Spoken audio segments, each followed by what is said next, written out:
यह एक बहुत अच्छी लव स्टोरी है। यदि आपको आगे के चैप्टर चाहिए तो चैनल को सब्सक्राइब करें और कमेंट करें कि नेक्स्ट चैप्टर। 33 काव्या और विवान। लंदन। करण का विला। करण की कार आकर उसके लंदन वाले विला पर आकर रुकती है। सिया जिसे ही बाहर निकल विला को देखती है, उसकी आंखें फैल जाती है। विला बहुत बड़ा और बेहद खूबसूरत था। वो विला पूरे व्हाइट कलर का था, जो देखने में बेहद खूबसूरत था। रवि जी विला के देखते हुए अंडरस्कोर सोन इन लॉ, ये विला तो बहुत अच्छा है। रवि को अच्छा लगा। ऐसा कहते हुए रवि जी क्लैपिंग करने लगते हैं। वही सिया अपने डैड के मुंह से करण के लिए सोन इन लॉ वर्ड सुन करण और रवि जी दोनों को घूरने लगती है। सिया कुछ कहती उससे पहले ही करण रवि जी का हाथ पकड़ उन्हें विला के अंदर ले जाता है। वही सिया जो कुछ कहने वाली थी, करण के इस तरह जाने की वजह से वो कह नहीं पाती। सिया गुस्से में अपने पैर पटकते हुए उनके पीछे चली जाती है। मुंबई। ओबरॉय एम्पायर। काव्या का आज दूसरा दिन था ऑफिस में। काव्या विवान के लिए कॉफी बना रही थी। जब से काव्या को पता लगा था कि उसका बॉस विवान है, तब से ही वो काफी चिड़ी हुई थी और विवान भी उसे काफी परेशान कर रहा था। इसे ज्यादा से ज्यादा काम देकर उसे थका रहा था। काव्या कॉफी बनाते हुए अंडस को पता नहीं कहां से उस बिलोटे के साथ आकर फंस गई हूँ। मिस्टर ऑब्सेस्ड कहीं का, कल से जीना हराम कर दिया है। ये करो वो करो, ऐसे करो वैसे करो, बिना काम के काम दिए जा रहा है। उस दिन मॉल में हुए बात का बदला ले रहा है। हाँ पर मैं भी काव्या हूँ, इतनी आसानी से हार नहीं मानूंगी। बहुत मुश्किल से मुझे ये इतनी अच्छी नौकरी मिली है। उसकी सैलरी भी बहुत अच्छी है और मुझे पैसों की भी बहुत जरूरत है। तो तुम चाहे जो कर लो मिस्टर ऑब्सेस्ड, मैं इतनी आसानी से नहीं हारने वाली। तभी पीछे से विवान अंडस को कितना टाइम लगेगा, कॉफी बना रही हो या उसे खेत में बोने बैठ गई हो। काव्या मुंह बनाते हुए अंडस को आ रही हूँ, फिर धीरे से अंडस को बिलोटे। इतना कहकर काव्या हंसते हुए पीछे पलटती है और तुरंत ही विवान से टकरा जाती है। विवान को वहाँ यूं अपने पीछे खड़े देखकर काव्या की आंखें फटी की फटी रह जाती है। काव्या हल्लाते हुए अंडस को तुम यहाँ। विवान अपनी एक आई ब्रो उठाकर अंडस को तुम। काव्या हड़बड़ाते हुए अंडस को मेरा मतलब आप यहाँ। विवान काव्या को ऊपर से नीचे देखते हुए अंडस को बिलोटे। हाँ यही कह रही थी ना तुम मुझे अभी। काव्या अपना स्लाइवा घटकते हुए अंडस को ये आप क्या कह रहे हैं। विवान काव्या के और करीब जाते हुए अंडस को क्या मैं गलत कह रहा हूँ। विवान काव्या के फेस के बेहद करीब था। दोनों को खुद के फेस पर एक दूसरे की सांसें महसूस हो रही थी। काव्या विवान के इतना करीब होने से अनकंफर्टेबल हो रही थी। विवान काव्या की हालत देख मन ही मन हंस रहा था। विवान गहरी सांस लेकर अंडस को क्या मैं गलत कह रहा हूँ। विवान की बात सुन काव्या बिना कुछ सोचे समझे अपना सिर ना में हिलाने लगती है, जिसे देख विवान के फेस पर तिरछी स्माइल आ जाती है। विवान की नजरें काव्या के होंठों पर जाती है, जो एकदम लाल थे और हिल रहे थे। विवान काव्या के होंठों को देखते हुए अंडस को मैं बिलोटा हूँ। विवान की बात सुन फिर से काव्या कुछ बिना सोचे समझे अपना सिर हाँ में हिला देती है। दोनों के फेस बेहद करीब थे। विवान एक तक काव्या के होंठों को देख रहा था। वही काव्या कॉफी टेबल से टिककर खड़ी थी, उसके पास पीछे जाने की जगह नहीं थी। वही अब विवान धीरे धीरे काव्या के होंठों की तरफ बढ़ने लगता है। वही काव्या को सांसें अब तेज हो जाती है। काव्या झट से विवान के सीने पर हाथ रख उसे रोकते हुए अंडस को ये क्या कर रहे हो तुम। काव्या के रोकने से विवान अपने सेंस में आता है और उसे रियलाइज होता है कि वो अभी अभी क्या करने जा रहा था। विवान एक झटके में काव्या से दूर हो जाता है। विवान अपना चेहरा पलट अपने बालों में हाथ डाल अपनी आंखें बंद कर लेता है। वही काव्या वैसे ही खड़ी रहती है। लंदन। हॉस्पिटल। सिया और करण रवि जी को लेकर हॉस्पिटल आए हुए थे। डॉक एक दूसरे वार्ड में अकेले रवि जी को चेक कर रहे थे। वही सिया और करण डॉग के केबिन में बैठे हुए थे। सिया बार बार केबिन के डोर की तरफ देख रही थी। करण सिया को देखते हुए अंडस को रिलैक्स। डॉग चेक कर रहे हैं डैड को, तुम्हें इतना टेंस्ड होने की जरूरत नहीं है। सिया नर्वस होते हुए अंडस को बस एक बार वो ठीक हो जाए, उसके सिवाय मुझे और कुछ नहीं चाहिए, और जब तक वो ठीक नहीं होते मैं शांत नहीं हो सकती। तभी केबिन में डॉग आते हैं। डॉग को देख सिया जल्दी से अंडस को क्या रिपोर्ट्स है डैड की। डॉग इंडियन था, जिस वजह से सिया उसे हिंदी में बात कर रही थी। डॉग सिया को देखते हुए अंडस को हमें उन्हें कुछ दिन यही रखना होगा, उनकी प्रॉपर ट्रीटमेंट करनी होगी, एग्जामिन करना होगा, उसके बाद वो पूरी तरह से ठीक हो जाएंगे। सिया डॉग से अंडरस्को उन्हें यहाँ रखना जरूरी है। डॉग सिया को देखते हुए अंडरस्को उन्हें ठीक करने के लिए पहले हमें उनकी प्रॉब्लम मालूम करनी होगी और वो जानने के लिए हमें उन्हें यहाँ रखना होगा। उन्हें अच्छे से एग्जामिन करना होगा। करण सर्द आवाज में अंडरस्को ट्रीटमेंट की ड्यूरेशन कितनी होगी? डॉग करण से अंडरस्को 3 महीने। सिया हैरानी से अंडरस्को इतना ज्यादा वक्त? डॉग सिया से अंडरस्को ये ज्यादा वक्त नहीं है मिसेस कारण, वरना हमारे पास कई ऐसे कैसे हैं जिनका ट्रीटमेंट 3-3 साल चलता है, पर हम पूरी गारंटी लेते हैं कि आपके डैड 3 महीने में रिकवर हो जाएंगे। सिया करण को देखते हुए अंडरस्को करण पर में इतने दिन। करण बीच में ही अंडरस्को जब इतने साल इंतजार किया तो 3 महीने और सही।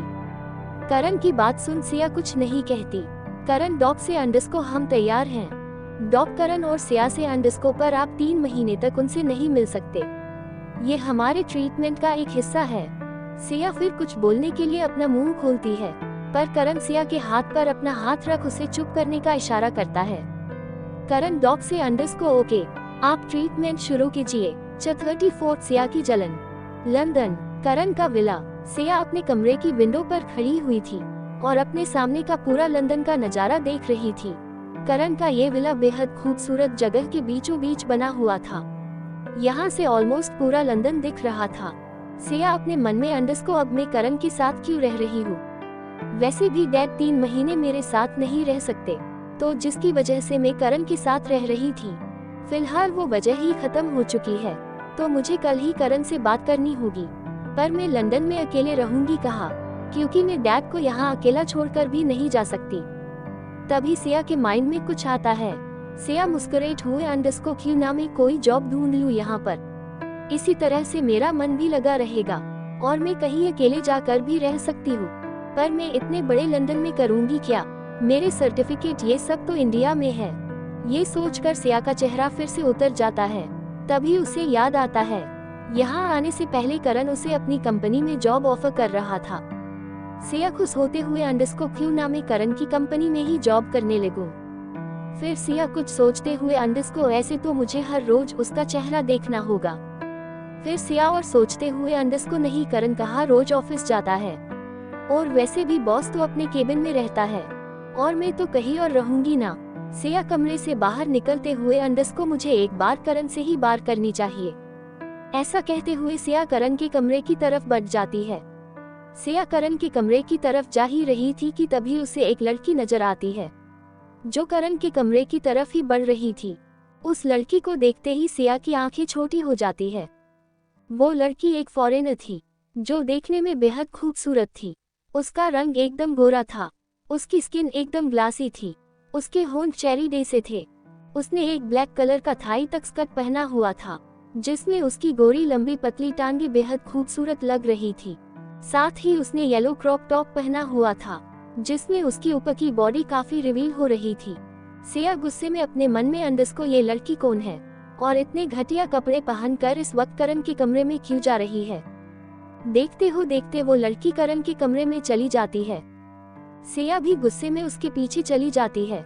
करण के कमरे में पास पहुंच सिया अपने मन में अंडरस्को वेक में क्यों जा रही हूँ अभी करण के कमरे में, हो सकता है उसने अपने लिए इसी बुलाया हो। वैसे भी आमिर झाड़ों की रातें कहाँ लड़कियों के बिना गुजरती है। यही सब सोच सिया मुड़ जाती है, पर वो 2 कदम की आगे बढ़ती है को तभी अचानक उसके कदम अपने आप रुक जाते हैं और वो फिर बिना कुछ सोचे समझे डायरेक्ट करण के कमरे में घुस जाती है। वही करण कमरे जो अपना काम कर रहा था, वो सिया को इस वक्त वहाँ देख उसे देखने लगता है। सिया भी बड़े ध्यान से करण को देख रही थी। करण सोफे में बैठकर अपना काम कर रहा था, वही वो लड़की उसके सामने अपने दोनों हाथ जॉइंट कर मुंह नीचे कर खड़ी थी। करण सिया को देख अंडरस्को कुछ काम था। सिया उस लकड़ी को घूरते हुए अंडरस्को क्यों बिना काम के मैं अपने हस्बैंड के कमरे में नहीं आ सकती। करण सिया को देखते हुए अंडरस्को तुम्हारी तबीयत तो ठीक है ना। करण की बात सुन सिया अपनी नजरें उस लड़की से हटाकर करण पर करते हुए अपने कदम करण की तरफ बढ़ा देती है। सिया करण के एकदम बगल में बैठकर उस लड़की को देखते हुए अंडरस्को ये कौन है करण। सिया के ऐसे इतने करीब बैठने से करण उसे एक तक देखे जा रहा था। सिया करण के बेहद करीब थी। सिया को जब कोई जवाब नहीं मिलता तो वो अपना चेहरा पलट करण को देखती है। दोनों के चेहरे आमने सामने थे। साथ ही बेहद करीब भी थे। दोनों को एक दूसरे की सांसें अपने चेहरे पर फील हो रही थी। वही सिया तिरछी नजर से उस लड़की को देखती है जो उन्हें ही घूर रही थी। क्योंकि करण काफी हैंडसम था, उसकी ऑफिस की हर लड़की उस पर मरती थी। उन्हीं में से एक ये भी थी। वो सिया को नफरत से घूरने लगती है। वही सिया को ये सब देख अच्छा लगने लगता है। सिया एक लड़की होने की वजह से बहुत अच्छे से उस लड़की के फेस को पढ़ सकती थी कि उसके मन में क्या चल रहा है। उसे जलाने के लिए सिया करण के कंधों पर हाथ रख एक हाथ उसकी पीठ पर चलाने लगती है। वही करण भी अब तक समझ गया था कि सिया क्या करना चाह रही है। करण बिना उस लकड़ी की तरफ देखे अंडरस्को आउट। करण की बात सुन वो लड़की वैसे ही खड़ी रहती है। वो सिया को नफरत में घूर रही थी, जिस वजह से उसे करण की बात सुनाई नहीं देती। करण अपना एक हाथ सिया की कमर में रखते हुए तेज आवाज में अंडरस्को आउट। करण की इतनी तेज आवाज सुन सिया भी सहम जाती है और वो लड़की तो नोट 211 हो जाती है। सिया करण को तेज आवाज सुन काफी डर गई थी। वही करण की पकड़ भी सिया की कमर पर कस गई थी। करण सिया के होंठों को देखते हुए अंडरस्को क्या कह रही थी अभी तुम? सिया अपना सलाइवा गटकते हुए अंडरस्को का कुछ तो नहीं।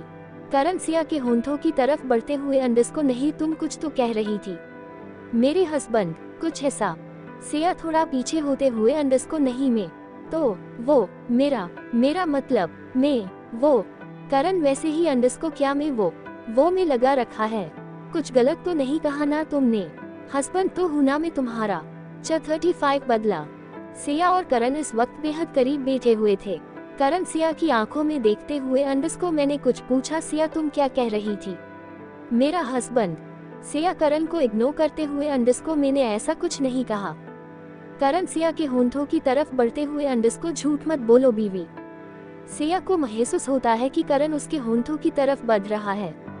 वैसे ही वो करण को जोर से धक्का दे देती है। करण इसके लिए तैयार नहीं था, इसलिए वो भी सिया के धक्का मरने से पीछे हो जाता है। सिया बिना एक पल गवाए वहां से निकल जाती है। करण सिया को जाते हुए देखने लगता है। इधर सिया अपने कमरे में आकर अपने कमरे का गेट बंद कर उसे टिककर बैठे जाती है। सिया को आंखों से आंसू बह रहे थे। सिया अपने मन में अंडरस्को सोचा था तुम्हें तड़पाने के लिए जो मुझसे बनेगा मैं वो करूंगी। पहले तुम्हारे करीब आकर तुम्हें अपने प्यार का एहसास कराकर तुमसे दूर हो जाऊंगी ताकि तुम्हें पता चल सके कि दर्द कैसे होता है। पर मैं तुम्हारे करीब आते ही मुझे घुटन महसूस होने लगती है। मैं कैसे तुम्हें दर्द दूंगी सोचते हुए सिया रोने लगती है। इंडिया में ओबरॉय एम्पायर। आज काव्या का ऑफिस में चौथा दिन था। विवान अब तक उसे बहुत परेशान कर रहा था। काव्या भी बुरी तरह से थक गई थी। काव्या को आज विवान ने बहुत काम दे दिया था, जिस वजह से उसे ओवरटाइम करना पड़ रहा था। रात के 9 बज चुके थे। पूरे ऑफिस में सिर्फ विवान, काव्या और कुछ सिक्योरिटी गार्ड थे। काव्या अपने मन में बड़बड़ाते हुए अंडरस्को मिस्टर ऑब्सेस्ड मेरे पीछे हाथ धोकर पड़ गया है। जब से आई हूँ तब से मुझसे काम पर काम करवाए जा रहा है। मुझे इसका कुछ न कुछ तो करना होगा। विवान काव्या से अंडरस्को क्या हुआ मिस बड़बड़? काम करो, ना कि मुझे ऐसे घूरते हुए मन में गालियां दो। काव्या मुंह बनाते हुए अंडरस्को मुझे घर जाना है, ऑलरेडी बहुत लेट हो गया है। विवान काव्या को देखते हुए अंडरस्को मैंने जो काम दिया है उसे खत्म करो और फिर तुम अपने घर जा सकती हो। काव्या अपनी आंखें फाड़े अंडरस्को ये काम तो मैं पूरी रात भी करूंगी तो खत्म नहीं होगा। विवान अपने लैपटॉप पर काम करते हुए अंडरस्को वो मेरी प्रॉब्लम नहीं है मिस बड़बड़। काव्या विवान से अंडरस्को सर पर मेरा पीजी का गेट 10 बजे बंद हो जाता है और अगर मैं उसे लेट हुई तो मुझे आज रात वहां एंट्री भी नहीं मिलेगी। विवान काव्या को देखते हुए अंडरस्को तुम पीजी में रहती हो? काव्या अपना सिर हाँ में हिलाते हुए अंडरस्को हाँ। विवान अपना लैपटॉप बंद करते हुए अंडरस्को ओके चलो मैं तुम्हें ड्रॉप कर देता हूँ। काव्या विवान की बात सुन खुश हो जाती है कि अब फाइनली उसे छुट्टी मिल रही है। काव्या विवान से अंडरस्को नहीं तुम्हें कोई जरूरत नहीं है आने की, मैं चली जाऊंगी। विवान अपनी एक आईब्रो उठाकर अंडरस्को तुम्हें। काव्या हेडबाडेट हुए अंडरस्को मेरा मतलब आपको तकलीफ लेने की जरूरत नहीं है, मैं चली जाऊंगी। विवान अपना कोट उठाते हुए अंडरस्को नो आर्ग्यूमेंट्स चलो। इतना कहकर विवान केबिन से निकल जाता है। काव्या अपने पैर पटकते हुए अंडरस्को पागल आदमी, मुझे चैन से ना ऑफिस में जिन देता है ना चैन से घर जाने दे रहा है। काव्या भी मजबूरी में अपने पैर पटकते हुए विवान के पीछे चली जाती है। विवान कार ड्राइव कर रहा था। वही काव्या विवान की पास वाली सीट पर बैठी हुई थी और खिड़की के बाहर देख रही थी। विवान काव्या से अंडरस्को तुम पीजी में क्यों रहती हो? तुम्हारी फैमिली किसी और सिटी में है क्या? विवान की बात सुन काव्या विवान को देखने लगती है। काव्या विवान को नहीं बताना चाहती थी कि वो एक अनाथ है। विवान काव्या को ख्यालों में देख अंडरस्को मैंने कुछ पूछा मिस बड़बड़। काव्या बेफिक्री से अंडरस्को मिस्टर ऑब्सेस्ड, तुम्हें कुछ ज्यादा ही इंटरेस्ट नहीं है मेरी लाइफ में? विवान काव्या को पैनी नजरों से घूरते हुए अंडरस्को कुछ ज्यादा नहीं बोल रही तुम? काव्या घमंड के साथ अंडरस्को अब मुझे तुम्हें आप कहने की जरूरत नहीं है, क्योंकि ये तुम्हारा ऑफिस नहीं है। तो मैं अब जो चाहूँ तुम्हें वो कह सकती हूँ मिस्टर ऑब्सेस्ड। विवान सामने देखते हुए अंडरस्को कह लो जो कहना है मिस बड़बड़। कल तो लौटकर तुम्हें मेरे ऑफिस में ही आना है। विवान की इस बात का काव्या को जवाब नहीं देती। लंदन। सिया अभी भी अपने गेट से लगकर वैसे ही बैठी हुई थी, पर अब उसके आंखों में आंसू नहीं थे। सिया अपने आप से अंडरस्को अब रोने का वक्त नहीं है, बहुत रो लिया मैंने, अब रुलाने की बारी है। देखते जाओ करण ओबरॉय कैसे मैं तुम्हें अपने प्यार के जाल में फंसाकर तुम्हें तड़पता हुआ छोड़कर चली जाऊंगी। बहुत शौक ही ना दूसरों को दर्द देने का, अब एक दर्द तुम भी सह कर देखो, तब तुम्हें एहसास होगा कि जब दर्द होता है तो कैसा लगता है। सिया अपने आंसू पोंछ खड़ी होती है और फिर जाकर अपने बेड पर अच्छे से लेट जाती है। सिया अपने आप से अंडरस्को कल से शुरुआत होगी मेरे बदले की। अब तक तुमने मुझे दर्द दिया है ना, अब मेरी बारी। दुनिया अब सिया बजाज की नफरत देखेगी। फिर सिया अपनी आंखें बंद कर लेती है और नींद के आगोश में चली जाती है। नेक्स्ट मॉर्निंग सिया अपने कमरे में मिरर के सामने खड़ी होकर रेडी हो रही थी। उसने आज एक व्हाइट टॉप और डेनिम स्कर्ट पहनी हुई थी और अपने बालों को सिंपली खुला छोड़ रखा था। सिया सीधा अपने कमरे से निकल डाइनिंग हॉल में चली जाती है। डाइनिंग एरिया में जाकर सिया देखती है कि करण पहले से ही उसका इंतजार कर रहा है। करण सिया को देख अंडरस्को आओ, मैं तुम्हारा ही इंतजार कर रहा था। सिया बिना कुछ करण कहे वहाँ बैठ जाती है। फिर मैग वहाँ आकर दोनों को ब्रेकफास्ट सर्व करती है। उसके बाद दोनों ब्रेकफास्ट करने लगते हैं।